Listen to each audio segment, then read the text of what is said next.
Fala pessoal, tudo bom? Legal. Hoje eu vou falar de uma outra opção que está disponível para os usuários de desenvolvedor, que é essa opção aqui, SQL Workshop. Só para relembrar o que é essa opção, ela é a opção onde nós temos acesso direto ao banco de dados, onde nós conseguimos fazer a criação de tabelas, procedures, índices, sequences, selects e por aí vai. Vou fechar o ambiente do Apex, porque eu vou desde o comecinho acessar com vocês passo a passo.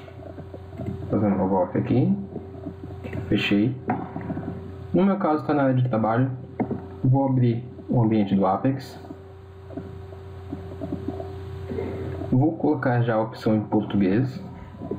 Coloca o seu workspace ou o espaço de trabalho, o teu usuário e a tua senha. Assim que você entrar, já vai ser uma das primeiras opções aqui na tela inicial, SQL Workshop. Clicando nesta opção, temos vários botões aqui em cima. Vou falar de cada um para vocês, passo a passo. Primeira opção é o browser de objetos. Nesta parte você vai ter acesso de forma visual a todas as suas estruturas do banco de dados. Se eu clicar nesse combo de seleção aqui em cima, eu vou ter várias opções: tabelas, views, índices, sequências. E clicando na opção, por exemplo, a tabelas, ele vai listar todas as tabelas criadas no esquema HR, que é o esquema que nós vinculamos quando criamos o espaço de trabalho. Se por acaso eu quiser trocar aqui para sequences ou sequências, você terá todas as sequências que foram criadas também, e por aí vai. Eu vou escolher uma tabela dessas aqui que já existem durante a instalação. E ele vai mostrar a estrutura da tabela selecionada, os campos da tabela, os tipos de dados da tabela, se permite ser salvo como nulo ou não, se é chave primária e se existe algum valor padrão quando for inserir essa informação no banco de dados. Clicando aqui em cima, eu tenho as opções de dados que são todos os registros já inseridos na tabela. Então na tabela Jobs eu já tenho presidente, vice-presidente administrativo, assistente administrativo, tá? Então são todos os registros já inseridos na tabela. Clicando em índices, ele vai mostrar os índices que foram criados pela tabela. Clicando em modelo, ele já mostra uma estrutura visual, uma estrutura de diagrama da tabela e com a qual tabela ele se relaciona. Então estamos vinculados aqui na opção Jobs. A Jobs é a primeira tabela e ela se relaciona com outras duas tabelas, que são a Employees e a Job History. Se eu vier aqui em Constraints agora, ele vai mostrar que eu tenho uma chave primária, que é a coluna Job ID, e ele tem uma outra constraint que é uma verificação do Job Title. Ele não pode ser nulo. A opção concessões permite que eu dê direitos específicos a um usuário ou alguns usuários na tabela selecionada. Então, se eu clicar em conceder, eu vou colocar aqui qual que é o usuário que eu estou concedendo permissão, se eu vou conceder todos os tipos de privilégios na tabela. Por padrão, todo mundo que é desenvolvedor já tem acesso a fazer qualquer coisa dentro de qualquer tabela. Mas se eu clicar aqui em privilégios específicos, eu vou poder selecionar para o lado direito manipulações específicas no banco de dados para este usuário. Então posso permitir que ele altere e selecione apenas isso. E se eu marcar essa opção aqui, eu vou habilitar uma permissão para que este usuário selecionado aqui em cima, por exemplo, FCMP, possa fazer também concessão a outros usuários. Se você clicar em próximo, os direitos vão ser concedidos. Eu não quero fazer essa permissão, vou clicar em cancelar. Então, todos os usuários que forem desenvolvedores poderão manipular a tabela Jobs dentro do esquema HR. A opção estatística, ela é mesmo uma análise da tabela e vai mostrar a quantidade de registros, de blocos, tamanho médio de cada registro, tamanho da amostra e quando foi feita a última análise. Padrões da UI. é padrões da interface de usuário. Esse padrão eu vou falar mais para frente quando nós criarmos nossas tabelas reais e podemos determinar a maneira padrão como vai se comportar cada campo dentro dos relatórios e dentro de formulários. Por exemplo, nessa tabela aqui, a coluna ID e a Job Title, quando for em relatório, ela será sempre exibida como texto, assim como as outras colunas de salário mínimo e o máximo de salário. A sequência que vai ser apresentada essas colunas quando estiverem em um formulário e como que esse campo vai se comportar quando estiver no formulário. Então, o Job ID e o Job Title serão campos de texto. O texto inclui números também. Mas salário mínimo e salário máximo permite apenas que seja inserido números. A outra opção é a opção Triggers. Triggers, para quem não sabe, é um gatilho. A trigger, eu vinculo ela sempre antes de um insert, um update ou um delete. Então, quando eu fizer uma dessas operações direta pela aplicação, a primeira coisa que ele vai verificar é se existe uma trigger vinculada a esta tabela. Se existir, ele vai primeiro executar a trigger, vai fazer todas as validações, todos os processos nela, e só em seguida fará o insert, o delete ou o update na tabela em questão. Não tem nenhuma trigger vinculada a essa tabela aqui, então vamos já ver se existe em alguma outra tabela essa informação. Achei, ó. Na tabela Employees existem duas triggers vinculadas para ela. Uma das triggers está configurada para ser executada antes de um insert, update ou um delete, mas essa daqui está desativada, então ele não está usando essa trigger aqui. Temos uma trigger ativada que vai ser executada antes de cada linha que foi feito um update. Se eu clicar aqui nessa opção, ele vai abrir o código da trigger. Ó.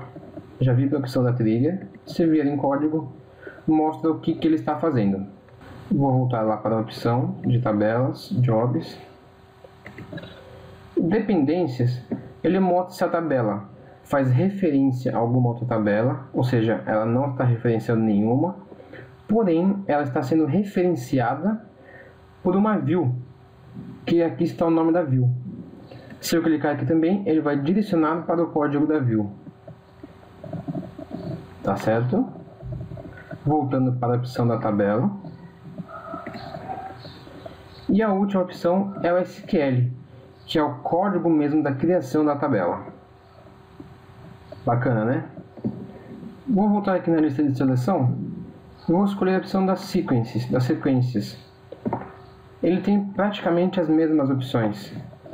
Se eu clicar aqui na sequência que eu estou escolhendo, os detalhes vai mostrar como está sendo configurada a sequence, quais são as permissões também de algum usuário específico, como que é a dependência, ou seja, em qual trigger, no caso aqui, ela está sendo referenciada, e aqui é o código de criação da sequência. E esse é o funcionamento de todas as outras opções aqui da caixa de seleção. Elas têm basicamente o mesmo conceito. Vou voltar aqui na opção de tabelas. Na opção de tabelas, eu tenho algumas subopções aqui embaixo. Ó. Então, se eu clicar na opção de tabelas, eu posso adicionar uma coluna a essa tabela, eu posso modificar uma coluna, renomear uma coluna, eliminar uma coluna, eu posso renomear a tabela, posso copiar essa tabela, eliminar a tabela, truncar, ou seja, fazer uma união da tabela com outra e criar uma tabela de consulta. Supondo que eu pegue um exemplo, eu vou adicionar uma coluna a essa tabela. Clique lá no botão, qual que é o nome da coluna? Não sei, vamos pegar aqui média do salário, média salarial. Vou preservar maiúsculas e minúsculas, questão de padronização. Qual que é o tipo de dado dessa tabela? Você pode escolher da lista de seleção. Como é média salarial, vou trabalhar com números, vou colocar o número aqui. No caso, esse tipo de dados, ele obriga que você coloque precisão e escala. A precisão é a quantidade de dígitos que este campo permite adicionar. Se eu colocar aqui, por exemplo, 8, eu posso colocar um número de até 8 caracteres, que seria, como exemplo, pegar aqui, ó, 3, 6, 8. Seria então 100 mil, né, vamos dizer assim, quase 100 milhões. Apagando esse campo. A opção escala seria quantos dígitos após a vírgula eu posso ter. Só que essa escala vai já estar contida dentro dessa precisão. Então eu vou colocar 2 aqui, para que eu vou ter um número de 8 dígitos, sendo que desses 8 dígitos, 2 serão destinados aos centavos, por exemplo, já que eu estou trabalhando com salário. Se eu deixar aqui em branco, ele será 8 dígitos diretos. Anulável. Você vai selecionar se você permite que este campo, na hora de inserir um registro na tabela Jobs, possa estar com o valor em branco ou não. Lembrando que essas informações todas aqui são baseadas na sua estrutura de banco de dados, de como você fez a modelagem do seu banco de dados. Então, clicando em próximo, ele vai pedir uma confirmação se você quer realmente adicionar uma coluna média salarial na tabela Jobs do esquema HR. Se eu finalizar, já volta para a tela anterior com a minha coluna criada aqui. Legal? Para modificar uma coluna, existe um pouco mais de atenção, pois o Oracle faz umas validações antes de você executar esta operação aqui. Por exemplo, como eu cliquei em modificar a coluna, eu vou escolher aqui qual que é a coluna que eu quero modificar. Escolhi esta, por exemplo. Ele é do tipo de varchar 2, ou seja, ele vai receber do campo texto, e tem tamanho 35. Isso quer dizer que eu posso digitar até 35 caracteres nesta coluna aqui. Eu posso aumentar este tamanho a qualquer momento. Se eu quiser colocar aqui 50, ele vai deixar. Mas, se eu quiser colocar 20, por exemplo, eu estou colocando um tamanho muito menor do que já estava configurado. Se eu tentar clicar em próximo, ele vai fazer aquela mensagem de modificação. Eu vou tentar finalizar. Deu um erro. Por quê? Ele diz que já existem registros que possuem mais de 20 caracteres. Então eu não posso diminuir o tamanho de uma coluna, pois já existe registro com essa capacidade maior. Essa é uma das atenções que precisa ter. Agora, se eu quiser colocar aqui 50, finalizando, ele já deixou. Ou seja, aumentar não tem problema nenhum. Diminuir é bem mais complicado. Renomear a coluna é simplesmente para trocar o nome da coluna. Tem que ter atenção quanto a isso, pois se você já tiver vinculado essa operação em algum script dentro da aplicação, pode dar problema se você fizer a renomeação dela. Eliminar a coluna também tem que ter atenção, pois o Oracle vai validar. Se tiver informação, se tiver constante vinculada, ele não vai deixar você fazer essas eliminações. Já apresentei todas as opções possíveis dentro deste ambiente aqui. Mas você deve estar se perguntando, como é que eu faço para criar uma tabela, por exemplo? Através desta opção, vem aqui nesse botãozinho de mais, ele vai te perguntar o que você quer criar. Vou escolher, por exemplo, uma tabela. Eu vou criar aqui agora uma tabela bem simplesinha, sem informação nenhuma, apenas para mostrar o processo de criação da tabela por esta opção aqui. Eu vou dizer que minha tabela vai se chamar teste. Eu vou preservar maiúsculas e minúsculas no intuito de padronizar o meu cadastro. Vou colocar aqui o nome da coluna, da primeira coluna da tabela. Vai se chamar ID. Vai ser do tipo number. E perguntou também a precisão e a escala. Se eu deixar em branco, ele vai pegar a capacidade máxima do tipo de dados. Se eu colocar um número aqui, ele vai respeitar esse número. Eu vou marcar a opção não nulo, porque eu não quero que seja salvo uma informação em branco nesta coluna. Eu vou colocar aqui um outro campo descrição, que é do tipo varchar 2, e eu tenho que especificar quantos caracteres este campo permite que eu salve. Será 150 caracteres e também não pode estar em branco. Vou clicar em próximo. Ele vai me perguntar como é que eu vou preencher a chave primária da tabela. Para quem não sabe, a chave primária é uma coluna de informação única. Eu não posso ter vários registros com o mesmo número de chave primária, senão isso vai dar um conflito de informações. Aqui ele vai perguntar como é que eu quero preencher então a chave primária. Vai perguntar se não há chave primária, se vai ser preenchida através de uma nova sequência, se vai ser preenchida através de uma sequência existente, ou se não vai ser preenchida essa informação.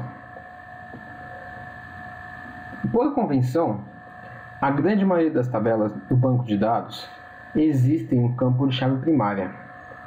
Eu vou colocar que ele vai ser preenchido por uma nova sequência. Desta forma, ele vai criar uma constraint de chave primária com este nome. Qual das duas colunas que eu criei que será a minha chave primária da tabela? Será ID. E aqui é o nome da sequência que ele está criando.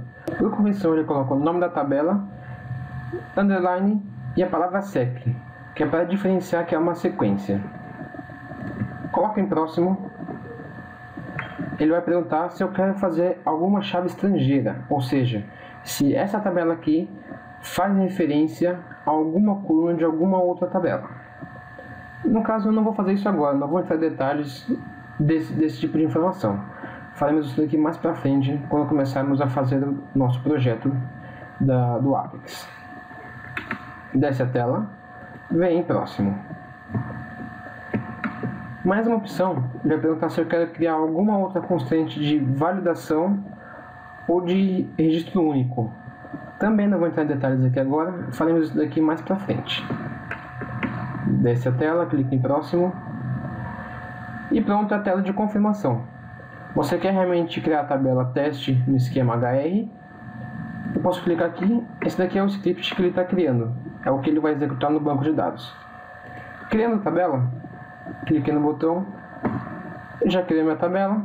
E eu tenho aquelas mesmas opções aqui do lado. Legal? Bacana, né?